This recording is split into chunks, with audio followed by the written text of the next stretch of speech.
يلا أبو خالد سمعنا قصيدة كراس تشيرش. سم. بجيب لك مقطع فيها، المقطع الأكشن حق. لا بيها من البداية على ما من كرايس تشيرش وعلى ضفاف لوشن الباس فيك اللي هدات تروعك بديار ثلج ما تشوبح بها الصن ديار مايكل في محله نزولك أبعث سلام خالط الهيل والبن للي كرمهم لا قدمته طولك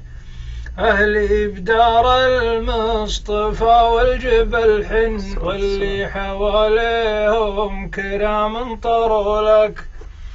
وللشيخ بن هندي سلام مثمن ينصاك يا ابن الجود ويحوم حولك مما وانت بليزنت وذيك الجناين وفي دار ابو احمد يلي عنوا لك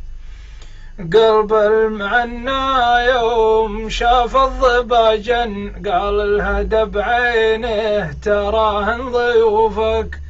يا بنت يا شقرة على الهون يا هن روفي على اللي ساحرات عيونك الطول والمبسم وخصر يجنن كل الصفات الفاتنة في وصوفك تمخطري وغري عيون يودن وابري حالي ماشيتك او وقوفك لا شافك البرسون ولا الحاض غزن تسمرت رجله عيا يطوفك مطت شفايفها ويوم ابلج السن قلت عليك الله يلعذ بدوبك من قبل اشوفك ما عرف واي من ون واليوم كل التايهات بحروفك وكني كذا سجيت من قبل ما افطن واليد رايفر صاح يا هيه دورك عاريو قلت عاريو من مي وقال لي اجل من عاريو درنك قلت اقطع الله ظنونك ما ببلا لكن فتني حلاهن ودرنك انا ما غير بنني شوقك